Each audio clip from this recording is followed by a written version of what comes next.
A paz do Senhor, meus queridos irmãos, eu quero louvar a Deus pela sua vida e também pelo privilégio de chegarmos na aula de número 10, que é a última aula do nosso curso de Apologética 2, com base pedagógica no nosso livro. Então, você pode me acompanhar nessa última aula, Heresias e Seitas, página 163, aula de número 10. Bom, eu vou trabalhar aqui, como eu percebi que a ideia é definir os termos, então vamos fazer uma reflexão diferenciada. Vamos começar com a ideia muito trabalhada pelo Instituto Cristão de Pesquisas, né? Como identificar uma seita? Todas as pessoas têm o direito de professar a religião de sua escolha. Graças a Deus que nós vivemos em uma república secular, em uma democracia. Cada um tem o direito de escolher a crença que queira. Graças a Deus. A tolerância religiosa deve ser aceita então por todos. Mesmo quando a pessoa acredita em coisas absurdas, nós temos que ser tolerantes. Dar a cada pessoa, porém, o direito de escolher a própria religião não significa que todas as religiões são boas. Então, o direito que o Estado brasileiro nos dá, artigo 5º, né, o direito de culto, não significa que todos são bons. Tá? Por exemplo, nos dias de Jesus havia vários grupos religiosos. Os saduceus, os fariseus, os herodianos, os essênios, os zelotes, existiam vários grupos. Todos tinham posições religiosas distintas. Mesmo assim, Jesus não poupou palavras duras a esses grupos religiosos, chamando-os de hipócritas, filhos do inferno, serpentes, raça de víboras. Assim, deixou claro que não aceitou a ideia de que todos os caminhos levam a Deus. Todos os rios levam ao mesmo mar. Não, Jesus não aceitou isso. Há apenas dois caminhos que Jesus ensinou. O estreito que conduz à vida eterna e o largo e espaçoso que leva à destruição eterna, à condenação eterna. Então a pluralidade religiosa não é exclusividade dos nossos tempos, também não foi exclusividade dos tempos de Jesus. Ao contrário, sempre houve milhões de religião, como hoje. Hoje existem milhares de crenças religiosas e cada dia que passa numa cidade que nem São Paulo, que habita mais de 10 milhões de pessoas, cada dia que passa tem alguém inventando uma nova religião ou uma doutrina falsa. Tá? Então isso é algo da natureza humana. Na atualidade, as seitas e heresias se proliferam e seus guias desencaminham milhões de pessoas. Os cristãos permanecem, muitos, indiferentes, desatentos à exortação de Judas, que diz para que nós cristãos, bíblicos, defendêssemos a fé que uma vez foi dada. Definindo os termos, aqui você também encontra no seu livro essa questão da definição dos termos. Seita e heresia derivam da palavra grega haeresis, que significa escolha, partido, tomada de direção, corrente de pensamento, divisão, escola, etc. A palavra heresia é transliteração de haeresis. Quando passada para o latim, haeresis virou secta. Foi então do latim que veio a forma seita em língua portuguesa. Originalmente a palavra não tinha sentido pejorativo, era apenas uma facção. Quando o cristianismo foi chamado de seita do Nazareno, é a facção apenas, não tinha nenhum tom pejorativo. Os líderes judaicos viam os cristãos como mais um grupo, facção, mas dentro da religião judaica. Com o tempo, haeresis também assumiu conotação negativa, como você vê em 1 Coríntios, em Gálatas, em Pedro, aí já vai tendo um tom negativo, depreciativo. Os termos teológicos em termos teológicos, podemos dizer que seita refere-se a um grupo de pessoas e heresia indica doutrinas antibíblicas defendidas pelo grupo. Baseando-se nessa explicação, podemos dizer que algum cristão imaturo pode estar ensinando alguma heresia sem, contudo, fazer parte de um grupo denominado seita. Há outras definições sobre o que é seita. Vamos ver algumas definições. Primeiro, um grupo de indivíduos reunidos em torno de uma interpretação errônea da Bíblia, feita por uma ou mais pessoas. Essa é uma definição do doutor Walter Martin, que foi o fundador do Instituto Cristão de Pesquisas nos Estados Unidos, né?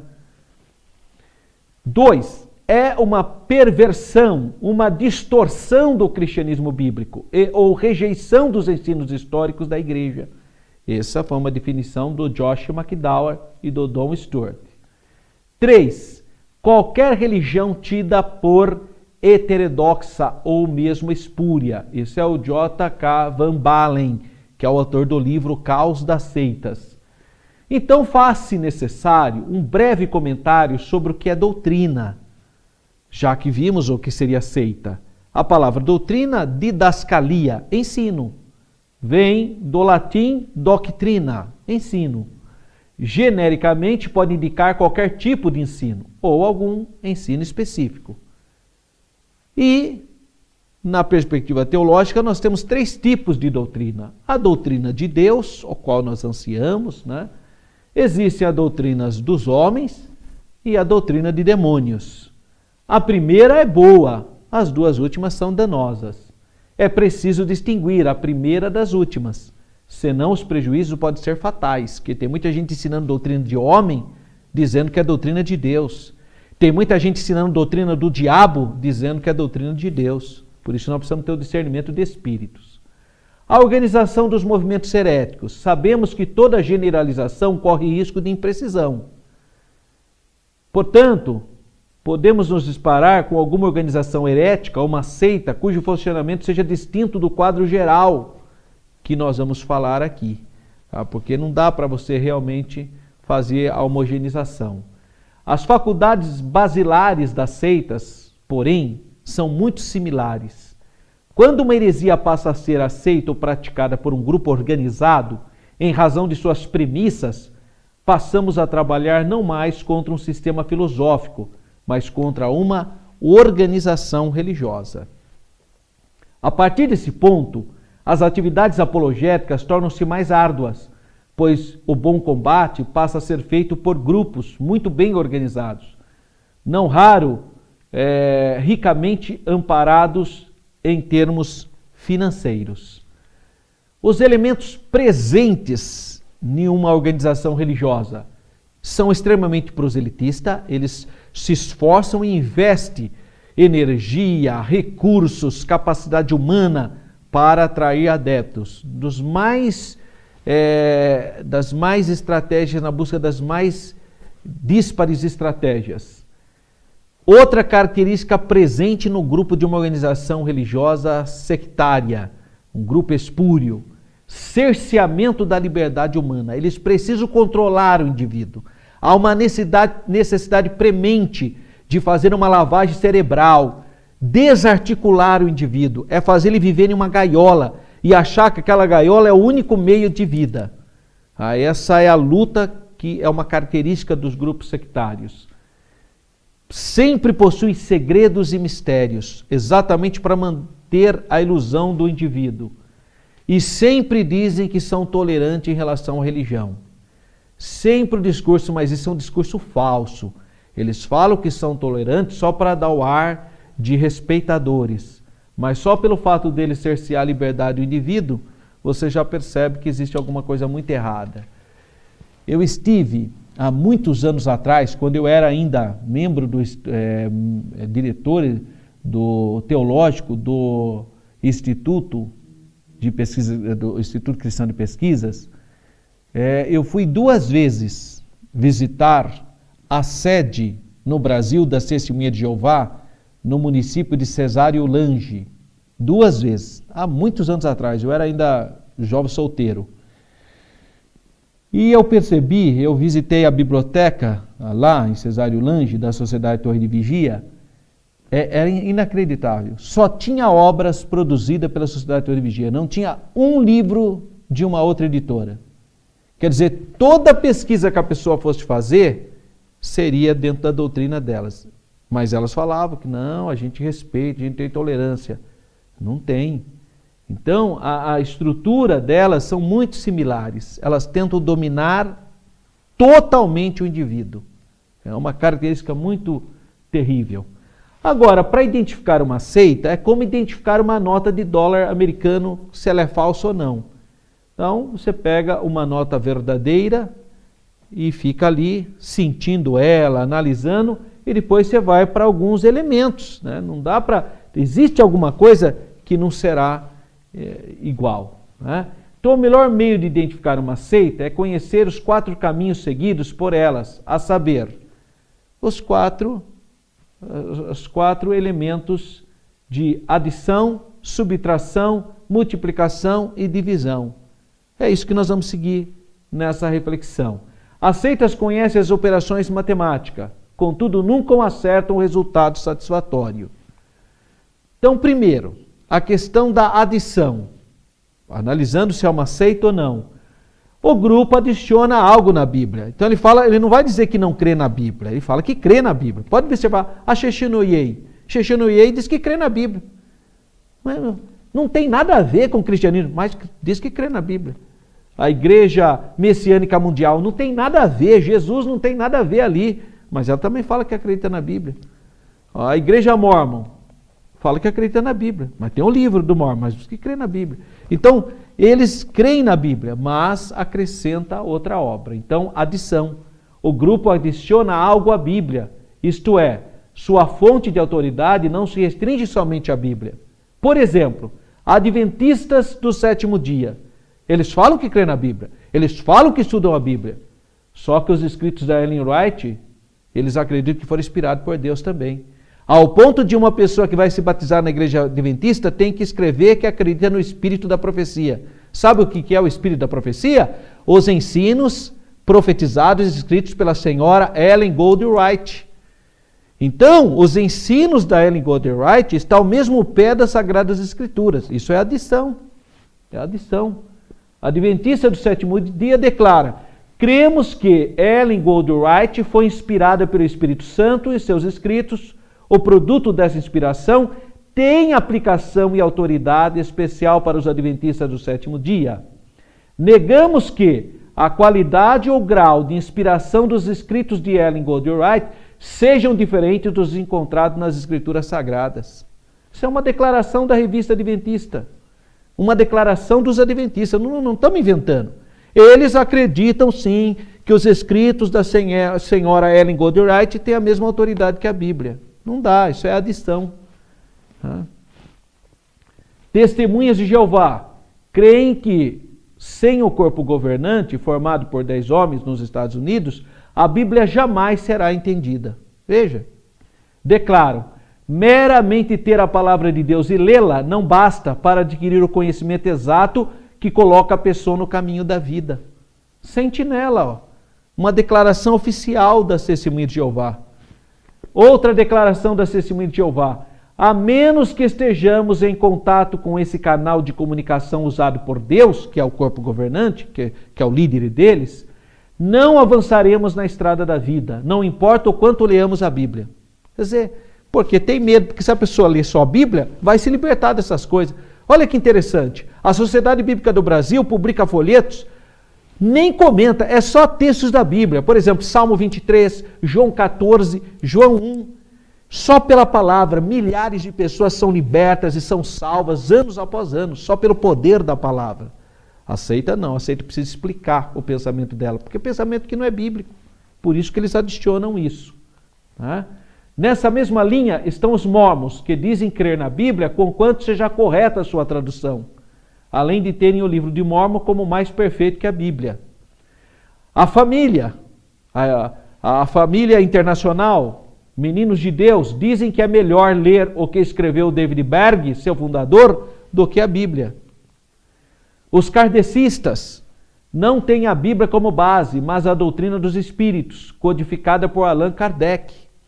A Igreja de Cristo Internacional de Boston interpretam-na segundo a visão do Kip McKean, que é o fundador. Tem a Bíblia, mas é de acordo com aquela visão. A própria igreja local de Wetney também é de acordo com o que ensina o Wetney. A interpretação dele é que vale. E a refutação a essa adição?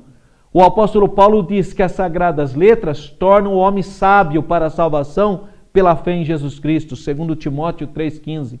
Logo, se qualquer pessoa ler a Bíblia, e somente a Bíblia, achará a fórmula da vida eterna, que é crer em Jesus. A Bíblia conta a história do homem desde o princípio. Mostra como ele caiu no lamaçal do pecado. Não obstante, declara que Deus não o deixou entregue à própria mercê, mas enviou o seu Filho unigênito. João 3,16, porque Deus amou o mundo de tal maneira que deu o seu Filho unigênito, para que todo aquele que nele crê não pereça, mas tenha a vida eterna. Assim, lendo a Bíblia, o homem saberá que fora Jesus não há salvação. Atos 4,12, porque não há outro nome no qual foi dado aos homens para que sejamos salvos.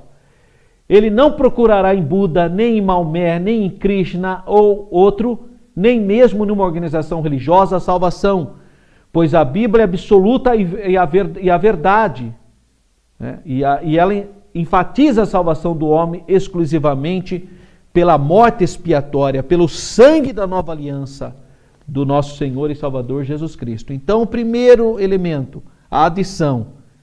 As seitas, além da Bíblia, adicionam a palavra do seu fundador. 2, subtração. Aí vai subtrair, os grupos subtraem algo da pessoa de Jesus. Maçonaria, no dicionário da maçonaria, 11, de Joaquim Gervásio de Figueiredo, grau 33, diz: Jesus é visto simplesmente como mais um fundador de religião, ao lado de figuras mitológicas e ocultistas. Orfeu, Hermes, Trismegisto, o deus do hinduísmo Krishna, Maomé, profeta do islamismo, entre outros. Quer dizer, põe Jesus ao mesmo linha de fundadores de religião. A LBV, a Legião da Boa Vontade, subtrai da natureza de Jesus a natureza humana, dizendo que Jesus possui apenas um corpo aparente e fluídico. É o que os gnósticos diziam. Além de negar sua divindade, dizendo que ele não é Deus e jamais afirmou que fosse. Zarur. Tem um monte de professor de história que diz isso. Jesus nunca falou que era Deus. Jesus nunca falou que era Deus. Claro que você não vai interromper a aula dele para falar, mas então como que Jesus nunca falou que era Deus? Se Jesus falou, antes que Abraão fosse, eu sou. Quem vê a mim vê o Pai. Como que Jesus não é Deus? Se a Bíblia fala que o verbo se fez carne, mas você fala para eles, eles são tão cheios de não me toque, não me ré, eles capazes de expulsar você da sala de aula, né?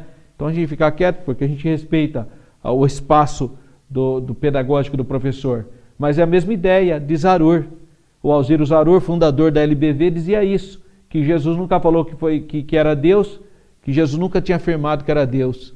Ora, Jesus falou, antes que Abraão fosse, eu sou. Isso não é afirmar que é Deus? Só o Zarur que não entendeu, porque os judeus pegaram em pedra, porque viram que ainda falaram, sendo tu homens, faz-te a Deus a ti mesmo.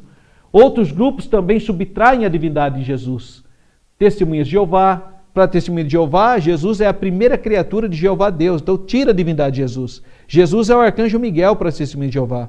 Só para dizer que Jesus é um anjo não é igual ao Pai. Kardecistas dizem que Jesus foi apenas um médium de Deus, um canal de Deus. Então eles o quê? Eles retiram, diminuem. Lembra então que as seitas agregam, adicionam ou então subtraem da pessoa de Jesus. Mas a Bíblia, refutando esse pensamento, ensina que Jesus é Deus. João 1,1, no princípio era o Verbo, e o Verbo estava com Deus, e o Verbo era Deus. João 1,14, e o Verbo se fez carne e habitou entre nós, cheio de graça e de verdade. Assim, não pode ser equiparado com meros humanos, ou figuras mitológicas, nem mesmo com anjos, porque os anjos, Jesus jamais seria um anjo. Tanto o Testemunho de Jeová como o Adventista fala que Jesus era o arcanjo Miguel, impossível. Porque em Hebreus capítulo 1, versículo 6, diz que ao introduzir o Filho de Deus, que todos os anjos de Deus o adorem. Anjo não pode adorar anjo. Se Jesus fosse o anjo Miguel, o arcanjo Miguel, então como que os anjos iam adorar o arcanjo Miguel? Quer dizer, não pode. Né? O anjo não pode ser adorado.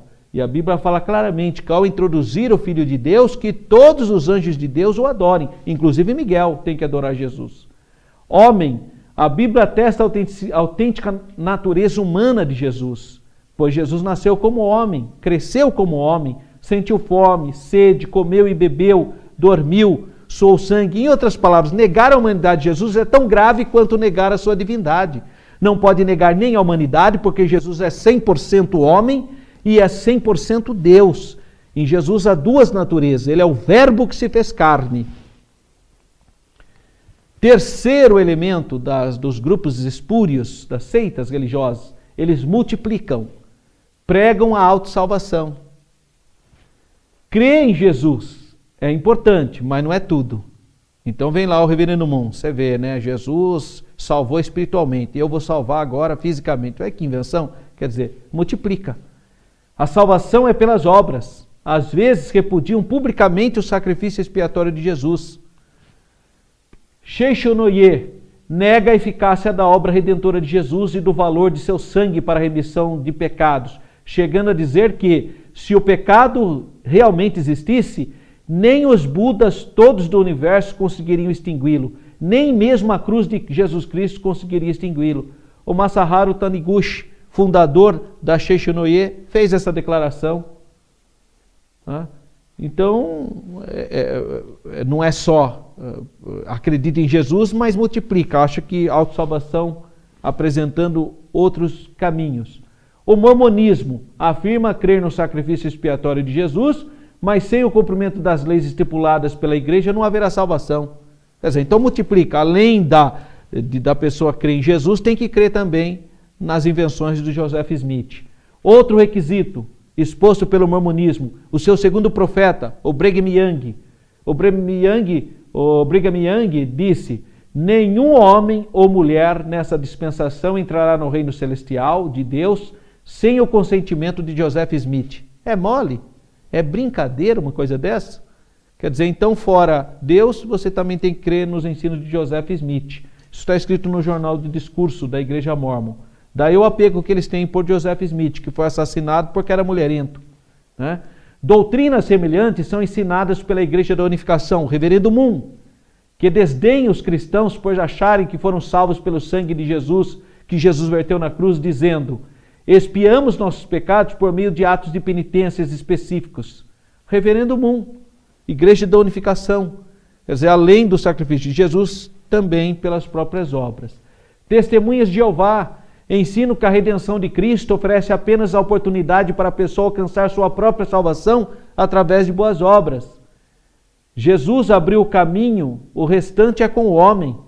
Uma das suas obras diz: trabalhamos arduamente com o fim de obter nossa própria salvação, nosso ministério do reino, material produzido pelas testemunhas de Jeová. Então multiplica. Os adventistas creem que a vida eterna só será concedida aos que guardarem a lei, os 10 mandamentos, em outras palavras, o sábado, que para ela implica a guarda obrigatória do sábado. A Ellen Goldwright faz uma declaração que sem a guarda de sábado não há salvação. Olha só que absurdo, sendo que o Senhor Jesus disse que os sacerdotes quebravam o sábado quando circuncidavam pessoas no dia do sábado, no 8º dia, e colocou então a circuncisão acima da guarda do sábado. Circuncisão é um rito cerimonial, o sábado só pode ser um rito cerimonial também. E a Bíblia é clara que Jesus já circuncidou nós no coração e que Jesus é o nosso sábado. E ela vem com essa história que tem que guardar o sábado. Então acrescenta coisa na salvação. Refutação. A Bíblia declara que qualquer pessoa ou grupo religioso que nega a existência do pecado está mancomunado com o diabo, que é o pai da mentira. Quanto à eficácia de Cristo para cancelar os pecados, lemos abundantemente sobre esse assunto em toda a Bíblia, em todo o Novo Testamento. Fala que o sacrifício de Jesus nos purifica de todo pecado. Com respeito à salvação pelas obras, a Bíblia é clara ao ensinar em Efésios 2, 8, 9, pela graça sois salvos, por meio da fé. Isso não vem de vós, é dom de Deus, não vem das obras para que ninguém não se glorie, mas pela graça sois salvos por meio da fé. Nós, irmãos, nós praticamos boas obras porque já somos salvos. A prática das boas obras é uma consequência da salvação. Não é para ser salvo, mas é porque já é. Tá? Então eu não faço boas obras para ser salvo. Eu faço boas obras por ser salvo. Tá? Então praticamos boas obras não para sermos salvos, mas porque já somos salvos em Cristo Jesus, nosso Senhor. As obras são o resultado da salvação, não o agente. O valor das obras está em nos disciplinar para a vida cristã. Então, nós produzimos frutos, produzir frutos de arrependimento, mas não para ser salvo, porque já é, graças a Deus. É igual o batismo não é para você ser salvo, o batismo é para quem já é salvo. Sabe o que Jesus falou? Jesus falou, quem crer e for batizado será salvo, e quem não crer será condenado. Não é quem não crer e não for batizado. Está vendo? Quem crer e for batizado será salvo, e quem não crer, não é quem não crer e não for batizado, não é isso. Então o batismo é para quem já é salvo. A pessoa já é salva, já foi lavado os seus pecados pelo sangue de Jesus, então, simbolicamente, ele obedece o que Jesus falou, sendo sepultado nas águas batismais.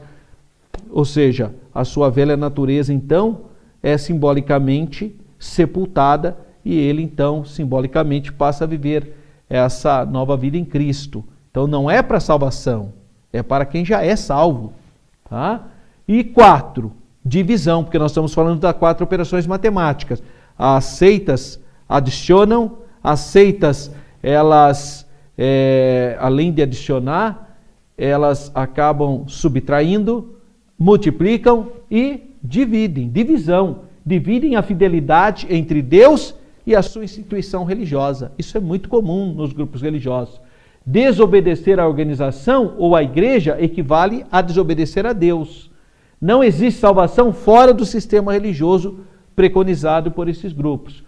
Quase todos os grupos religiosos, heterodoxos, seitas, espúrias, prega isso, sobretudo as pseudo-cristãs, aquelas que dizem ser cristãs, mas na verdade não são, que se apresentam como a restauração do cristianismo primitivo, como a igreja apostólica, como a igreja primitiva, que segundo ensinam, sucumbiram à apostasia, a igreja ao longo da sua história sucumbiu à apostasia, e agora eles estão restaurando tudo.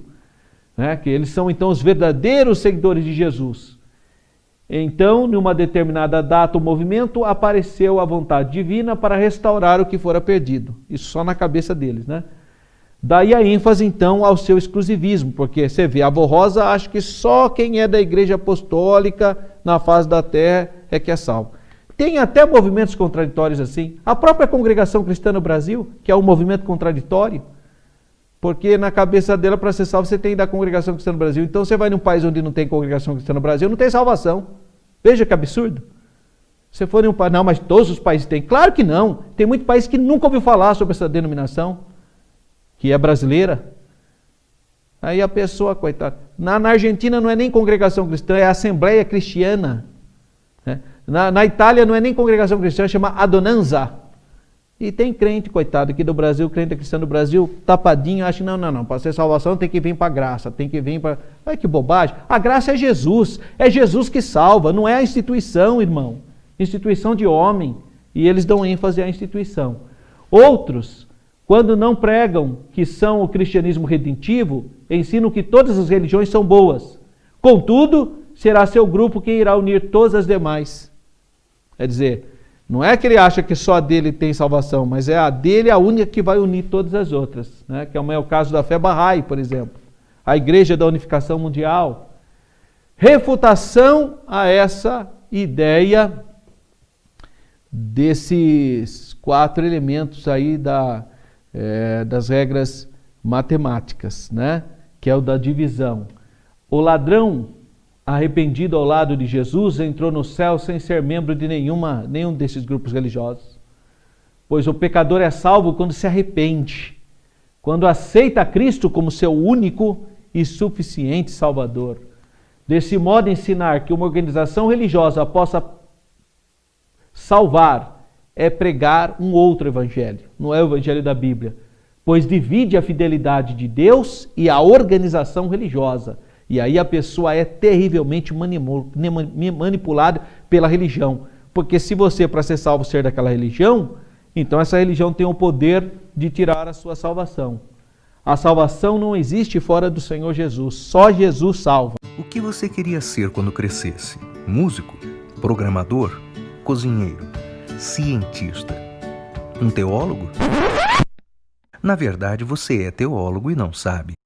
Neste livro de autoria do pastor Gunnar Berg, você vai perder o medo da teologia, vai perder o medo de estudar a Bíblia sozinho e vai descobrir como é fácil conhecer verdadeiramente a Deus a partir de sua palavra. É hora de descobrir como se forma uma doutrina bíblica e aprender quais as necessidades devocionais de um teólogo. Afinal, você é teólogo, só não sabe ainda.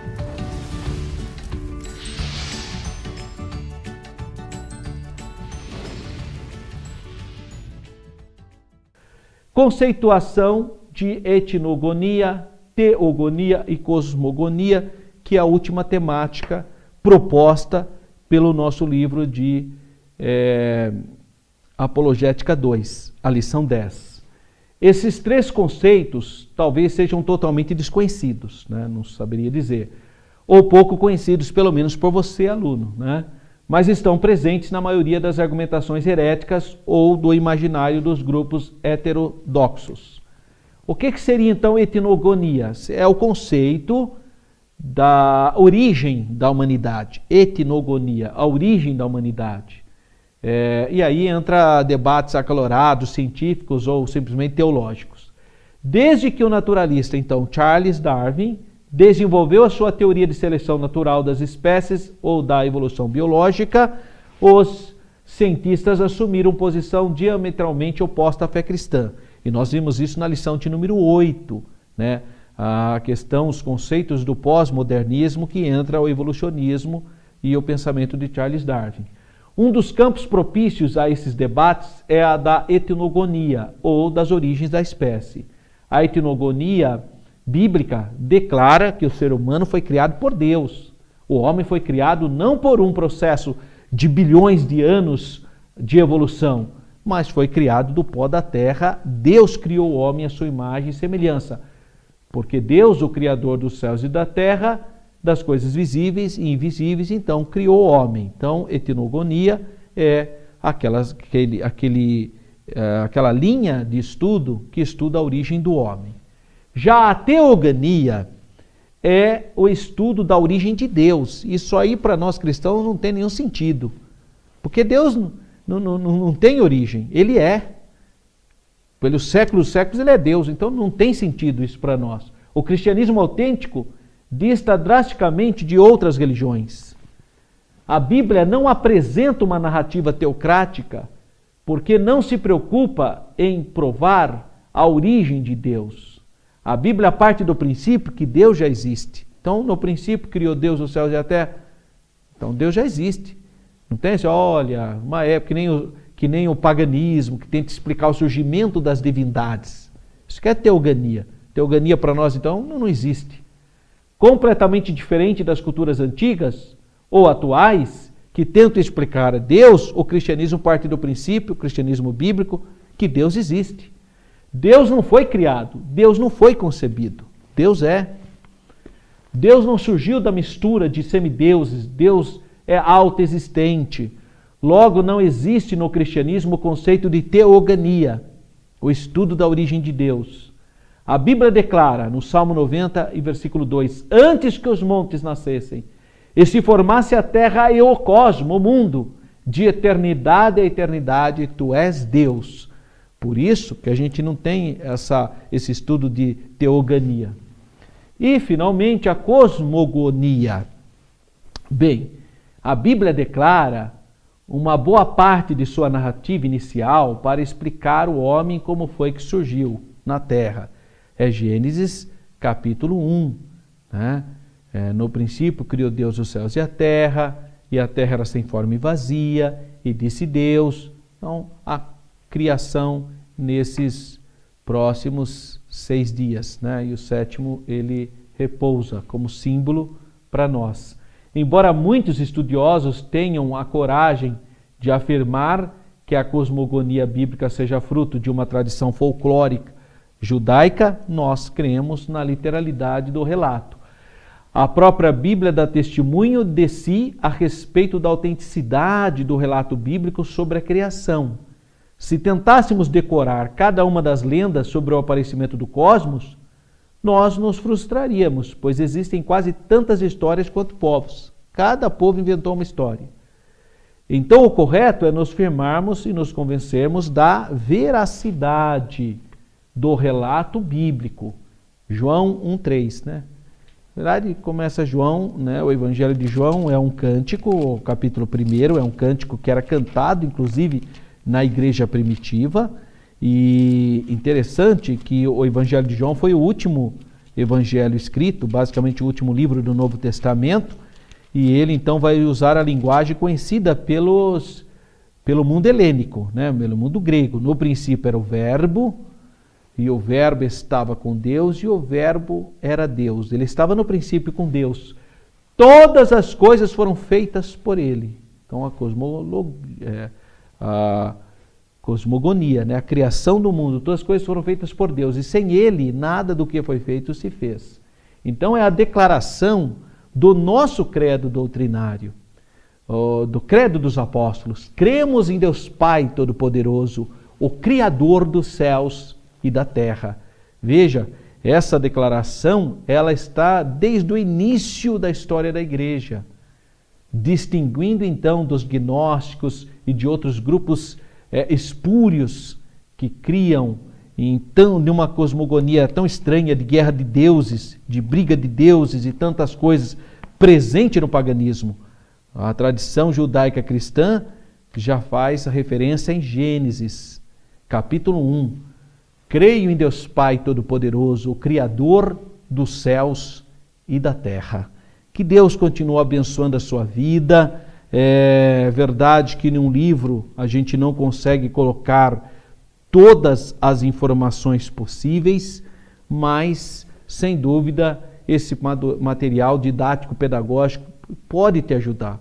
E eu repito para você, não dá para você guardar tudo isso na cabeça, porque tem muitos grupos religiosos muito similares, inclusive, muitos nomes estrangeiros, nomes inventados por eles. É tanta coisa que não dá. Mas se você se você foi vacinado, se você tem a noção, pelo menos isso vai te ajudar a defender a fé. Defesa própria, defesa para o trabalho da evangelização, para as missões, para a igreja. Tudo isso vai contribuir na formação desse curso tão importante que é o curso teológico. Então, que Deus continue abençoando a sua vida, a sua família. Nós louvamos a Deus pela Escola Teológica das Assembleias de Deus, a Faculdade também Teológica das Assembleias de Deus, e por esse material pedagógico do segundo ciclo do ensino médio, Apologética 2. Que Deus continue abençoando a sua vida. Fique na paz do Senhor. Amém.